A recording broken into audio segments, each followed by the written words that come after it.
I did it! I watched the best horror film of the year!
Hey everyone, it's Don G. Corleone here, and I am here with a brand new movie review.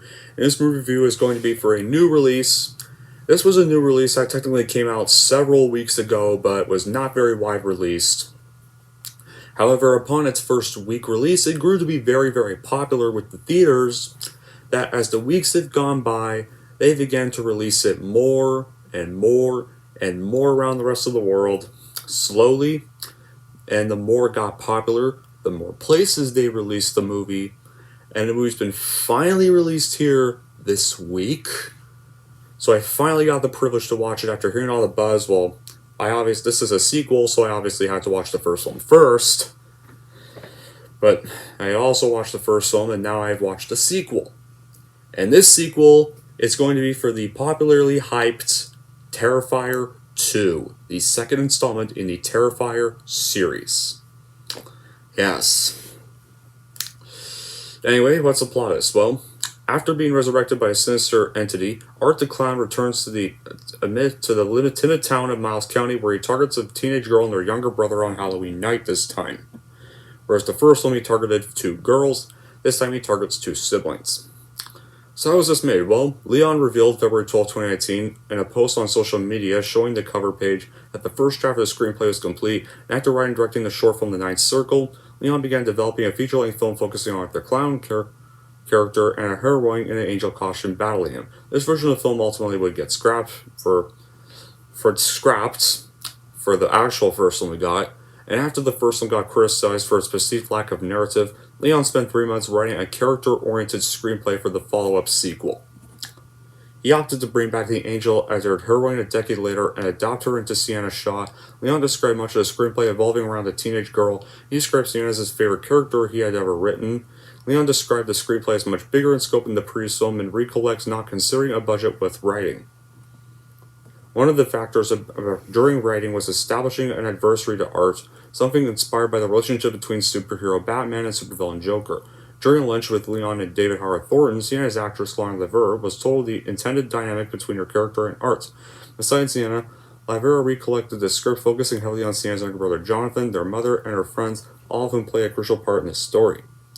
And funding for the film was exacting as the script was more ambitious than the first one and required a bigger budget. Leon secured finances from private investors before filming, and he launched an Indigo campaign with a $50,000 goal to film a practically effects-driven scene. The campaign was a massive success, reaching over 430% of the initial growth with a total of $250,000 in donations. And one of the numerous films impacted by the worldwide COVID-19 pandemic, with principal photography coming to a halt mid-2020 due to the pandemic lockdowns. But after the pandemic lockdowns and they were able to finish filming the movie, and then complete it, edit it, release, market it, the film would then have its world premiere at the Fright Fest on August 29, 2022, and premiered in the United States on October 6, 2022. And when it comes to critic reactions, you know how the first film received mixed reviews from critics? Terrifier 2 was met with positive reviews from critics, with praise being directed at Thornton LeVerne's performances in the screenplay, with many critics considering the film to be an improvement over its predecessor. And of course, I think you guys should probably all know, the violent and gory sequences allegedly led to emergency services having to be called from viewers fainting and vomiting in theaters. Something that is kind of rare to happen with gory movies these days. And, it's quite a shock. And probably one of the reasons why it kept getting released to the rest of the world, and why it kept getting so popular. Because people probably really wanted that effect. They probably liked the effect this movie was having on that. But anyway, as for my reaction, this was by far my favorite horror movie of 2022. This film was gory, funny, epic, and entertaining all the way through. In fact, this is up there with my favorite horror sequels of all time, and I think we can call this movie pretty much to be the Evil Dead 2 of the Terrifier franchise. Now, for the year 2022 for horror, 2022 has been a decent year for horror at the box office. I mean, with Barbarian and Smile, the original concept of horror that actually scares us back. Terrifier doesn't let up and doesn't let down, and it's by far the goriest of the horror movies to come out in a long time, but also has the most fun. Now, I love the first Terrifier, don't get me wrong, that's one of my favorite horror movies of the 2010s, but this one is a monumental achievement over the first. As, like, someone who kind of, like, really grew up with the genre of slasher and horror, I absolutely loved this film. The acting was great, the gore was plentiful, it was just amazing. I mean, it might be a tad over the top for people to tap out of films like The Conjuring, but I really loved it. The passionate display of sheer and utter depravity, Damien Leone's pure love for the genre is felt in every frame. The man is a virtuoso of special effects, and he delivers carnage in vats, crafting some of the most gloriously gut-wrenching and wholly ingenious set pieces I've ever had the pleasure of witnessing, and it's all brought together by David Howard Thornton's bigger-than-life performance as Art the Mime. I get he's called Art the Clown, guys, but he's more of a mime, so he's called Art the Mime. Made even bigger this time, and Ellie Fulham and Lauren Laverne's welcome amount of heart and chemistry together. It's just like meant. And once again, this movie's not trying to be a masterpiece. It's just meant to be fun. It isn't about the pace or story or lore or background. It's about 80s style over-the-top SFX deaths, and this movie delivered with flying colors. The best thing can happen is DL get a real budget to make part 3, and we don't have to wait 6 more years for it, or 4 more years for it anyways. Like, it's clear that this character art is a cult classic now, and we really, really want to see more art. This movie just proves that. Like, the actor who plays Art deserves every horror word they can drum up.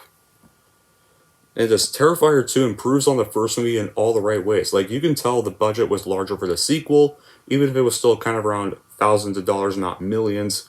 You get a lot of character development this time around, and even though the movie is 2.5 hours long, it doesn't drag on. This movie didn't really have many jump scares, just a few fake outs, but it was extremely gruesome and gory, even pushing the limit at times. Like, this movie is pretty much about gory as that Peter Jackson film Dead Alive. Like, I give the cast A's on their performances. Just like Terrifier, the cast seemed to hit a home run because it does not have the feel of low budget, terrible acting you normally get, especially in this genre. Not only is the acting great for an independent slasher film, but the women are pretty much tens in this film in the look department, which I think adds an extra OMG factor when they get brutally killed. Like, see the thing, like, I mean, yeah, this movie gets wacky at times, but see, the thing is, this movie's not meant to be serious. You're supposed to strap yourself in and enjoy the ride. That's it. Taking this movie seriously and nitpicking it will ruin the movie for you. It's just meant to be fun, stupid, and gory at times. A gory B movie. That's what it's meant to be. And it totally worked that way for me. Like, and this movie has some really gnarly kills. Here's a list of some of the gnarliest kills in this movie. First one. During a dream sequence, Art gives CNN a box full of human organs and bugs, then shoots up a crowd of people, including kids, and sets a few on fire. A child dies and bleeds from the mouth from consuming cereal full of razor blades and bugs. And then second, a Morgan's head is bashed in with a hammer until his face caves in. Art then proceeds to pluck one of his eyes out and place it in his own empty eye while playing with it. Then he proceeds to open his head, grab his brain, and this death is the third most graphic in the movie, and this is how the movie starts. And here comes the most notorious one. This one, I'm going to describe some graphic stuff. A woman is brutally mutilated beyond recognition. Art pretty much scalps her, slashes her everywhere, slits her eyeball open, cuts off her arm, rips her hand in half, and briefly skins her. And then he leaves the room, comes back with bleach and salt, pours the bleach and salt onto her wounds as well. And in the end, she's just shown to be barely alive, propped up on a bed with all of her body covered in blood and cuts, and her face is a bloody, disturbing mess.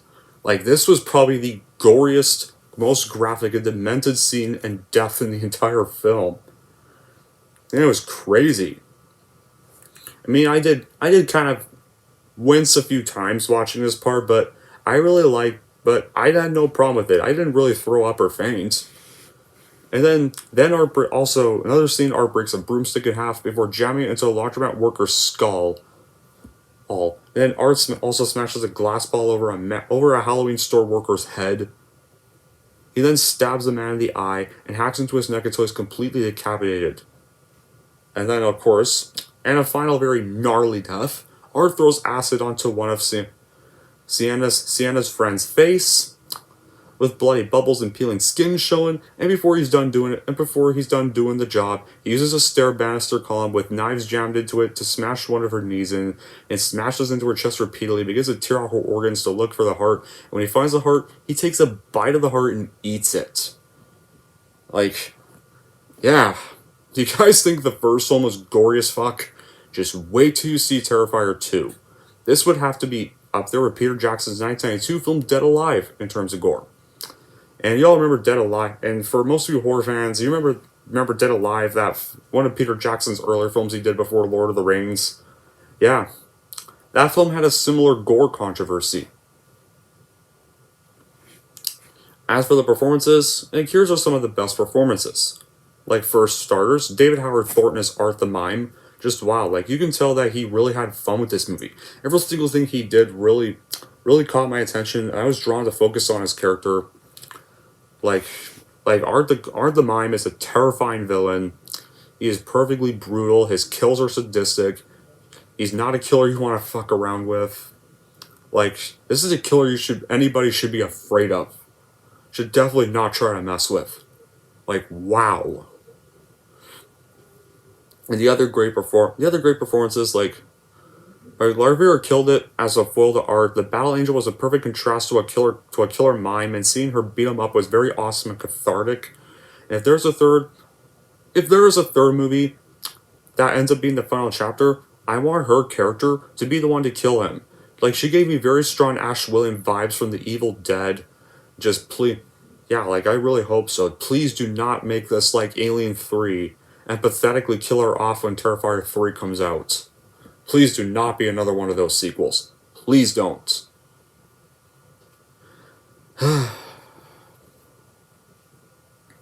Anyway, but with that all being said, is there any bad qualities with Terrifier 2? Okay, fine, sure, maybe there is some.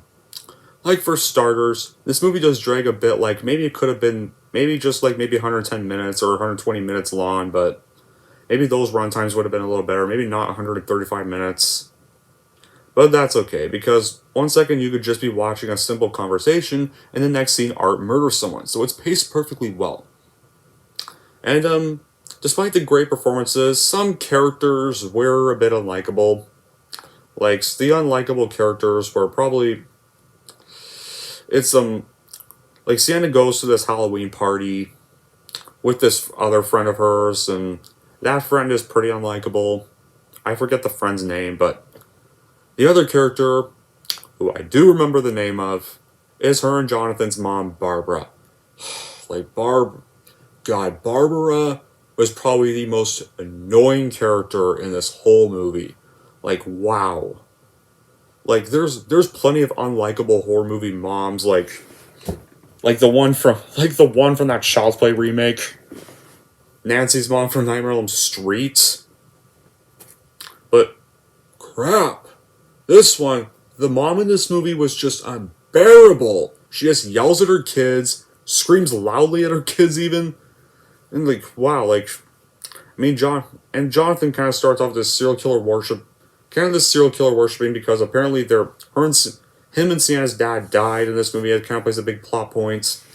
And like, holy crap, like, she is just unbearable. But if there was a good thing about her character, at least Art the Mime actually blew up her head, because she does die. Art the Mime blows up her head and thankfully killed her stupid ass. It was very satisfying to see Art finally give her comeuppance. Because she was just irritating jerk the whole film. Wow. And and like there's this kind of weird hallucinated female Art the Mime clone that kind of doesn't really make a lot of sense. Really, it didn't really have much of a reason to be in the film. And also now, this movie isn't really for everyone. I've heard there were people who got sick watching this.